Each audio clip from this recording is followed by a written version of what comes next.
তেলের জন্য কয়েক কিলোমিটার যানবাহনের সারিতে বন্দী নগর, পাম্পগুলোতে হাহাকার, ক্ষোভ। দেশের ইতিহাসে সর্বোচ্চ জ্বালানি মজুদ থাকার দাবি প্রতিমন্ত্রীর। দেশ জুড়ে তীব্র গরমের মধ্যে ভয়াবহ লোডশেডিংয়ে বিপর্যস্ত গ্রামীণ জীবন, নেতিবাচক প্রভাব কৃষি ও ব্যবসা বাণিজ্যে।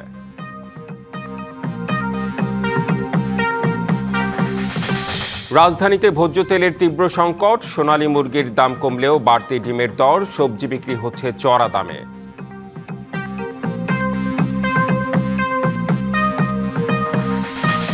হাম ও উপসর্গ নিয়ে আরও 5 জনের মৃত্যু। 20 এপ্রিল সারা দেশে হামের টিকার কর্মসূচি উদ্বোধন করবেন প্রধানমন্ত্রী।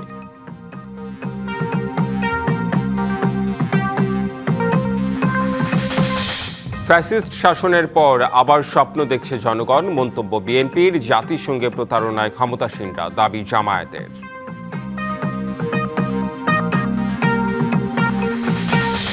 লেবাননে যুদ্ধবিরতি চলাকালীন হরমুজ প্রণালী পুরোপুরি খুলে দেওয়ার ঘোষণা তেহরানের। ইরানি বন্দরে নৌ অবরোধ চলবে, জানালেন ট্রাম্প। জ্বালানি তেলের জন্য যানবাহনের লাইনে যেন বন্দিনগর। রাজধানীর পেট্রোল পাম্পগুলোতে প্রতিদিনই দীর্ঘ হচ্ছে অপেক্ষার সারি। সময় পেরিয়ে যায় কিন্তু মেলে না কাঙ্ক্ষিত জ্বালানি। নতুন করে ডিজেলের সংকট যুক্ত হয়ে এই ভোগান্তিকে করেছে আরও গভীর। এতে জীবিকা নিয়ে শঙ্কায় হাজারো চালক। রাত পেরিয়ে সকাল, সকাল পেরিয়ে আবার রাত, তবুও শেষ হয় না অপেক্ষা। দীর্ঘ যানবাহনের সারির এই চিত্র নিত্যদিনের। 24 ঘন্টার মধ্যে কারো 16 ঘন্টায় সড়কে কাটে। চোখে ক্লান্তি, তবুও হাল ছাড়ার সুযোগ নেই, কারণ একটাই, তেল ছাড়া চাকা ঘুরবে না। চাকা না ঘুরলে থেমে যাবে জীবন। কালকে সকালে ধরেন অফিসে বেরোচ্ছে 8টার সময়, সেইভাবেই আসি মনে করেন এখন। তাহলে 8টা, এখন বাজে 10টা, অর্থাৎ 26.5 ঘন্টা রানিং অলরেডি। সিরিয়াল দিয়ে 7-8 ঘন্টা লাইনে দাঁড়ায় শেষ আস্তে আস্তে মাইকিং করে বলে দেয় যে নাই। বাইকের উপরে কিছুক্ষণ ঘুম যায়, কিছুক্ষণ দেখা গেছে যে গল্প গুজব করি। অসহায় মানুষেরই ফ্রেন্ড হয়, এটা এখানে আবার প্রমাণ হলো। ফুয়েল পাস হওয়ার কথা ছিল স্বস্তির নাম, সেখানেও এখন অপেক্ষার দীর্ঘশ্বাস। পাস হাতে নিয়েও 8 ঘন্টা লাইনে সমাধান যেন নিজেই হয়ে উঠেছে নতুন সমস্যা। একটু সেভ করে চলতেছি, যেখানে পাচ্ছি ওভাবে নিচ্ছি। তো এভাবে তো 12 ঘন্টা বা 18 ঘন্টা সিরিয়াল দিয়ে তো প্রতিদিন নেওয়া সম্ভব না। আপনার রেল গেটের ওদিকে 3-4টা পাম্প আছে, তখন ওই পাম্পগুলোতে যদি এরকম অন থাকতো, তাহলে ওই 3টা পাম্প যেহেতু অফ, ওই পুরা গাড়ির প্রেসারটা এখানে এসে পড়তেছে। ওগুলা যদি একটু অন থাকতো, তাহলে একটু আমরাও স্বস্তি পাইতাম, এত সিরিয়াল মেনটেন করতে হইতো না। সংকটের তালিকায় নতুন নাম যুক্ত হয়েছে ডিজেল। 2 লাইনের জায়গায় 3 লাইন, সড়কের অর্ধেক জুড়ে শুধু অপেক্ষা আর অপেক্ষা। আমি রাত্রে 8টা বাজনে লাইনে দাঁড়াইছি ডিজেলের জন্য, আর এখন প্রায় সকাল 10টা মতন বাজে। এই 2 ঘন্টা ধরে আমাদের কোনো তেল দেয় না। বিএফআই প্রাইভেট যারা আছে এদেরকে তেল দেয়। কালকে রাত্রে 12:15 থেকে মহাখালী রেল লাইন পারিয়া আপনার সিরিয়ালে ধরছি, এখনো আমরা ডিজেল পাওয়ার কোনো আশঙ্কা নাই। এই সংকট সবচেয়ে বেশি নাড়া দিচ্ছে পণ্য পরিবহন খাতে। চালকদের আশঙ্কা, ডিজেল না পেলে থেমে যাবে সরবরাহ, আর সেই ধাক্কা পৌঁছাবে সরাসরি বাজারে। জ্বালানি সংকট কবে কাটবে, এমন প্রশ্নের মধ্যেই সড়কে অপেক্ষা এখন রাজধানীর নতুন বাস্তবতা। Ariful Islam, DBC news, Dhaka. দেশের ইতিহাসে বর্তমানে সর্বোচ্চ পরিমাণ জ্বালানি মজুদ থাকার দাবি করেছেন বিদ্যুৎ, জ্বালানি ও খনিজ সম্পদ প্রতিমন্ত্রী অনিন্দ্য ইসলাম অমিত। এতে এপ্রিল ও মে মাসের চাহিদা পূরণে কোনো সমস্যা হবে না। বর্তমানে বাংলাদেশের ইতিহাসে সবচাইতে বেশি পরিশোধিত জ্বালানি আমাদের মজুদ রয়েছে।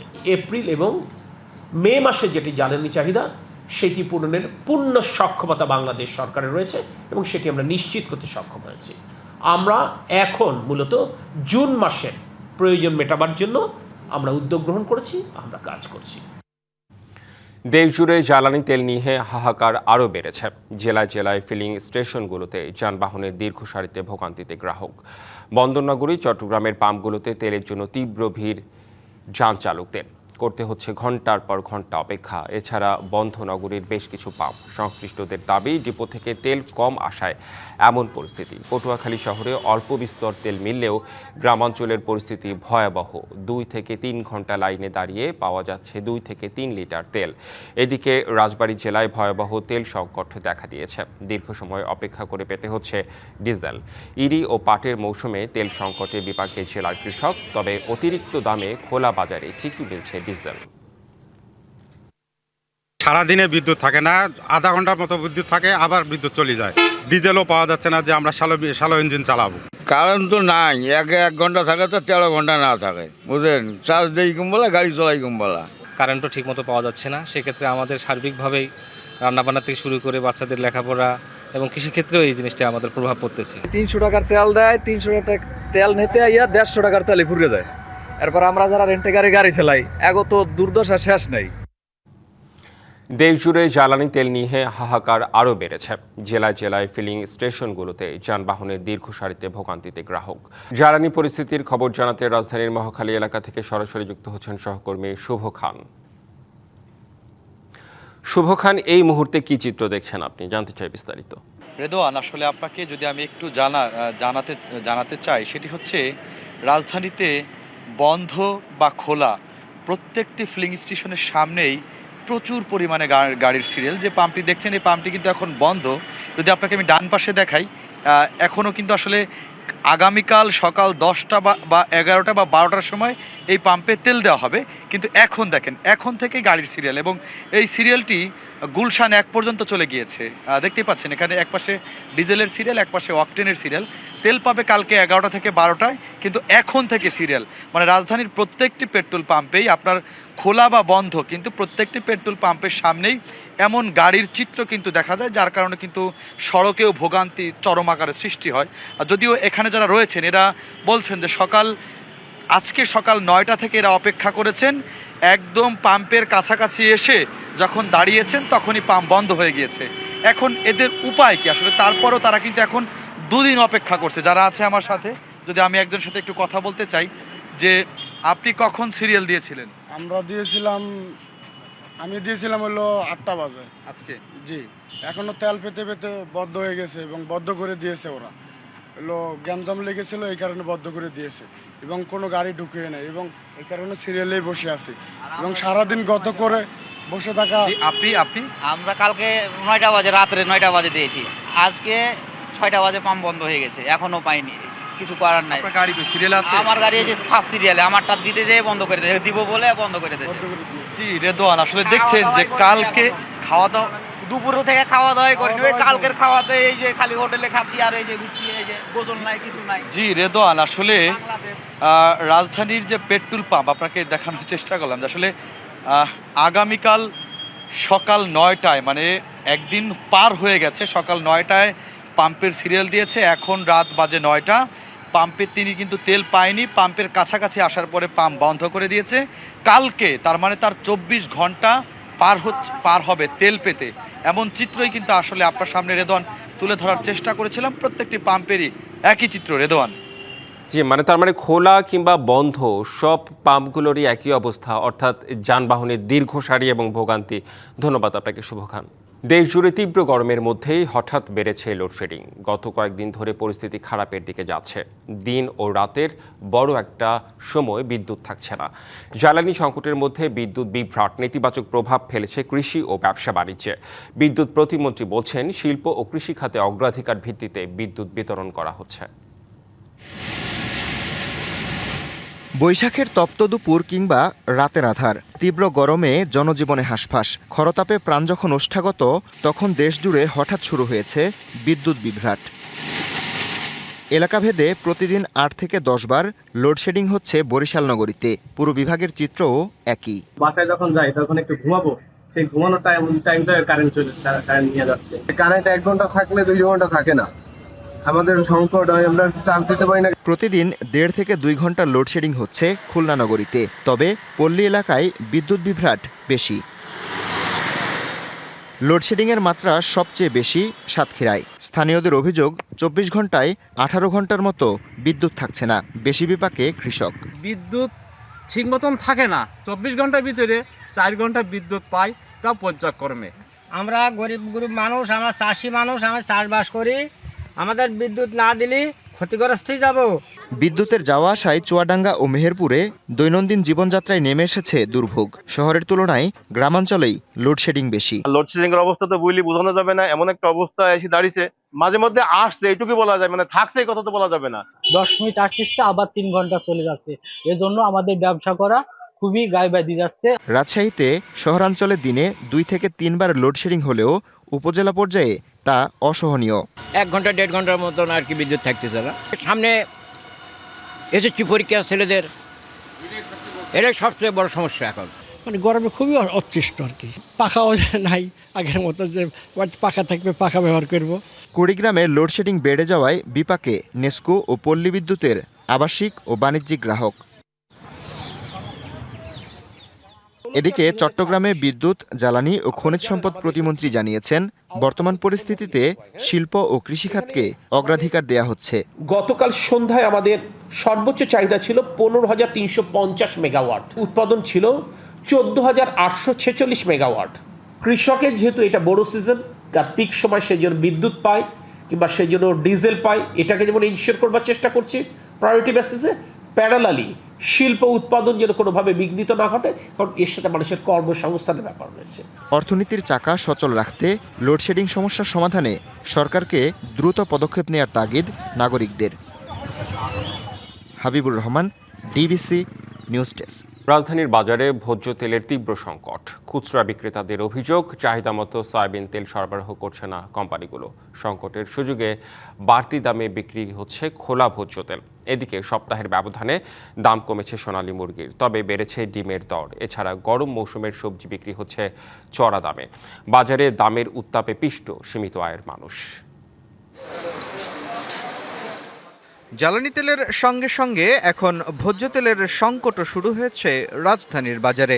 খিলগাঁও তালতলা কাঁচাবাজার ঘুরে দেখা গেল বেশিরভাগ দোকানেই নেই বোতলজাত সয়াবিন তেল। সয়াবিন তেল নাই, এখন কোনো কোম্পানির তেল নিয়ে আসে না। সয়াবিন তেল 5 লিটারের গায়ে রেট হলো 955 টাকা, কোম্পানি ধরতেছে 950 টাকা। খোলা তো অ্যাভেলেবেল পাওয়া যায়, কিন্তু ইনটেক্টিভ দেয় অল্প অল্প করে দেয়। মানুষের যতটুকু ডিমান্ড আছে ওই অনুযায়ী পাওয়া যাইতেছে না। তেল ছাড়াও ডাল, চিনি সহ নিত্য পণ্যের দাম নিয়ে ক্ষুব্ধ ভোক্তারা। দুর্মূল্যের বাজারে টিকে থাকার চেষ্টা চলছে ভোগ কমিয়ে। বাজারে যদি আমি 10টা পদ কিনতে যাই, সেখানে আমার কিনতে হচ্ছে 7টা পদ, 6টা পদ। বা যদি আমি 1 কেজি কিনতে যাই, সেখানে হাফ কেজি কিনতে হচ্ছে। অ্যাভেলেবেল আছে, বাট প্রাইস ইজ আপ। 10,000 টাকা পাই, তো ও সারা মাসে কি কাঁচা বাজার করবে, কি চাল, কতটুক ডাল, কতটুক তেল বা কতটুকু মাছ মাংস।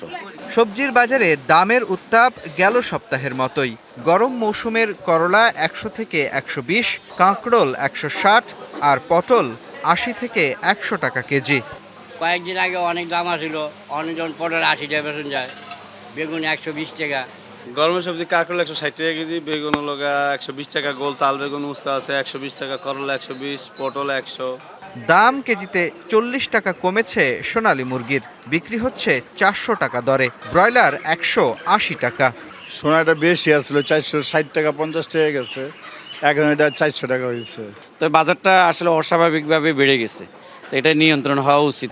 দাম ডজনে 10 টাকা বেড়ে ডিম বিক্রি হচ্ছে 125 থেকে 130 টাকায়। 10 টাকা বাড়ছে, 130 টাকা ডজন বেশি এখন।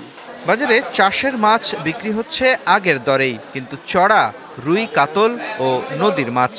চাষের কই মাছ 250 টাকা কেজি, শোল মাছ দেশি এগুলি 900-1000 টাকা কেজি।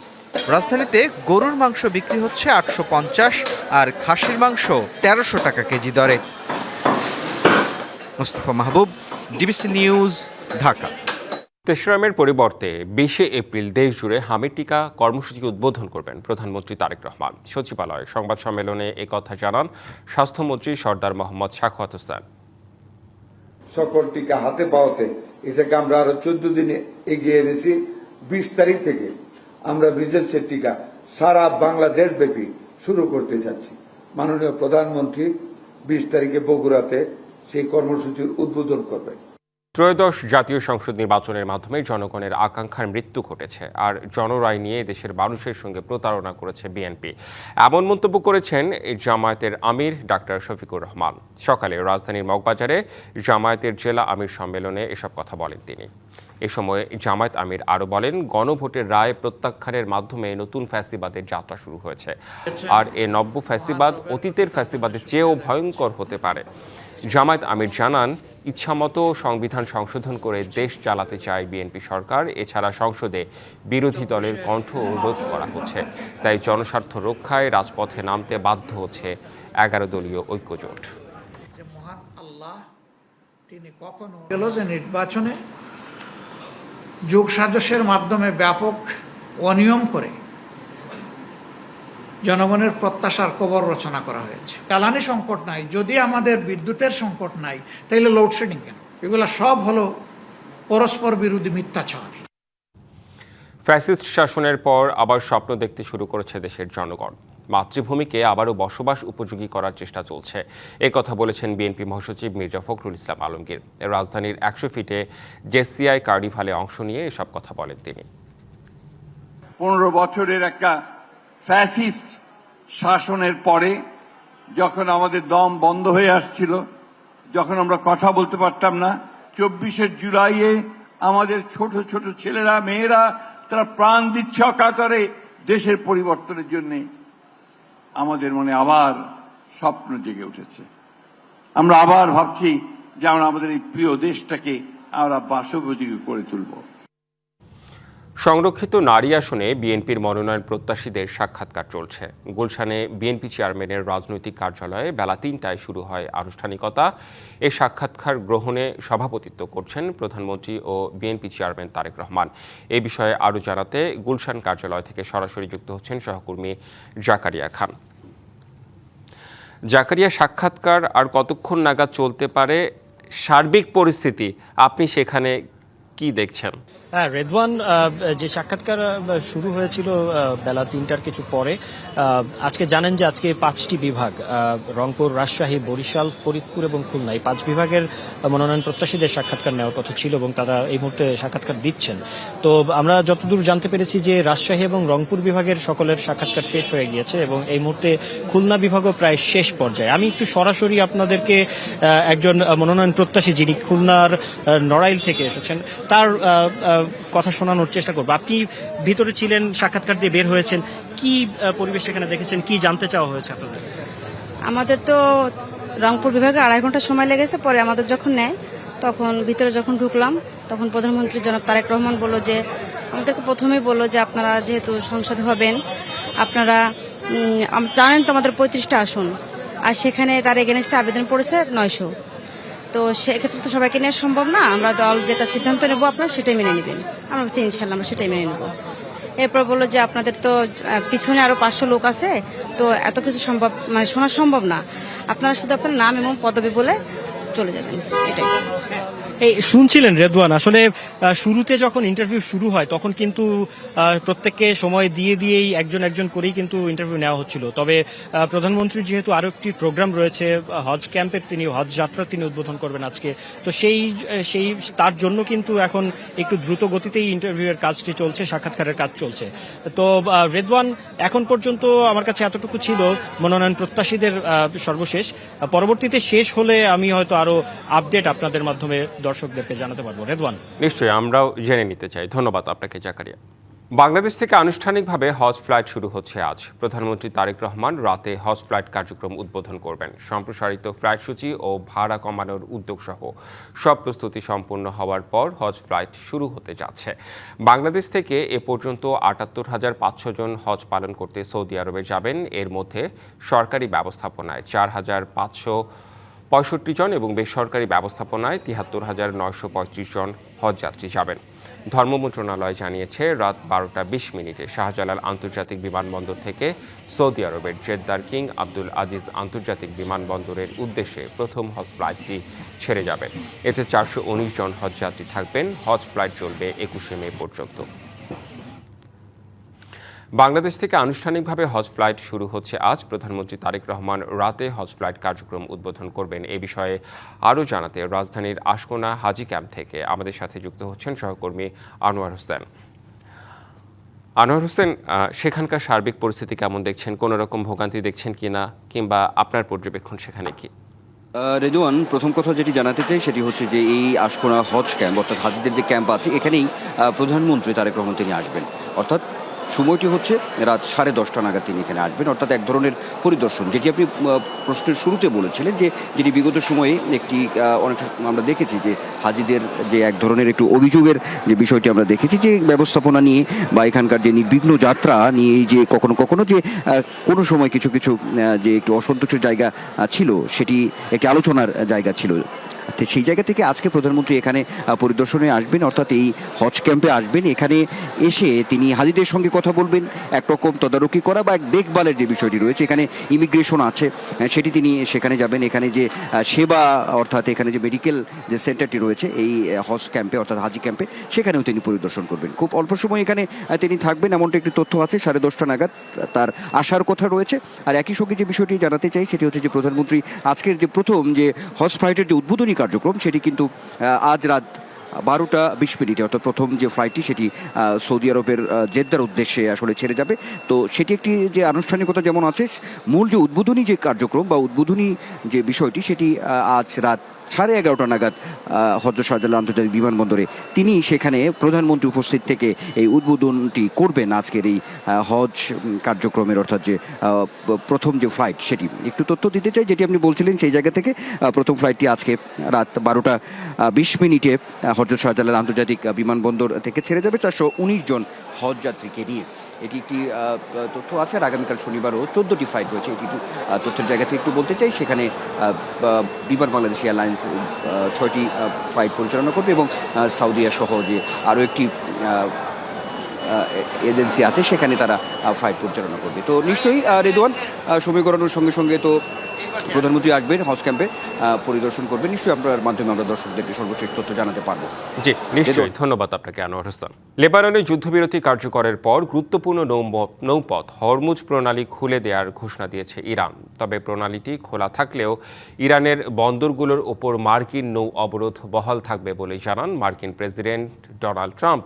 দুই পক্ষের ভিন্ন অবস্থানের মাঝেই হরমুজের ভবিষ্যৎ নিয়ে ভার্চুয়াল বৈঠক করেছে 40টি দেশ। তবে তেহরানের হরমুজ খুলে দেওয়ার ঘোষণায় এরই মধ্যে জ্বালানি তেলের বাজারে ব্যাপক দরপতন হয়েছে। লেবানন ও ইসরায়েলের মধ্যে কার্যকর হয়েছে 10 দিনের যুদ্ধবিরতি। আর এরপরেই হরমুজ প্রণালী নিয়ে বড় ঘোষণা দিল ইরান। দেশটির পররাষ্ট্রমন্ত্রী আব্বাস আরাকচি বলেছেন, যুদ্ধবিরতি চলাকালীন সময় এই প্রণালী দিয়ে সব বাণিজ্যিক জাহাজ নিরাপদে চলাচল করতে পারবে। তবে তেহরান প্রণালী উন্মুক্ত করার কথা বললেও এখনই ইরানের ওপর নৌ অবরোধ তুলছে না যুক্তরাষ্ট্র। মার্কিন প্রেসিডেন্ট ডোনাল্ড ট্রাম্প জানিয়েছেন, হরমুজ প্রণালী বৈশ্বিক বাণিজ্যের জন্য প্রস্তুত, তবে তেহরানের সাথে হিসাব নিকাশ এখনও বাকি। অন্যদিকে যুদ্ধবিরতি কার্যকর হলেও লেবানন থেকে লোহিত সাগর পুরো অঞ্চলে সংঘাতের চিরস্থায়ী অবসান চায় ইরান। এই অঞ্চলে অস্থিতিশীলতা সৃষ্টি এবং বিশ্ব বাণিজ্যে নেতিবাচক প্রভাব ফেলার জন্য যুক্তরাষ্ট্র ও ইসরায়েলকে দায়ী করছে তেহরান। ইরান ও যুক্তরাষ্ট্রের এমন মুখোমুখি অবস্থানের মাঝেই হরমুজ প্রণালী নিয়ে তৎপর আন্তর্জাতিক সম্প্রদায়ও। বৈশ্বিক বাণিজ্যের জন্য অত্যন্ত গুরুত্বপূর্ণ এই নৌপথটি পুনরায় চালুর প্রচেষ্টায় যুক্তরাজ্য ও ফ্রান্সের নেতৃত্বে ভার্চুয়াল বৈঠকে অংশ নিচ্ছে 40টি দেশ। সাময়িক যুদ্ধবিরতির পাশাপাশি ইরানের হরমুজ খুলে দেওয়ার ঘোষণায় বিশ্ব বাণিজ্যে কিছুটা স্বস্তি ফিরবে বলে মনে করা হচ্ছে। তবে তেহরান ওয়াশিংটনের মধ্যে চূড়ান্ত বনিবনা না হওয়া পর্যন্ত এ স্বস্তি স্থায়ী হবে কিনা সেটি এখন দেখার বিষয়। সামিউল ইসলাম, ডিবিসি নিউজ ডেস্ক।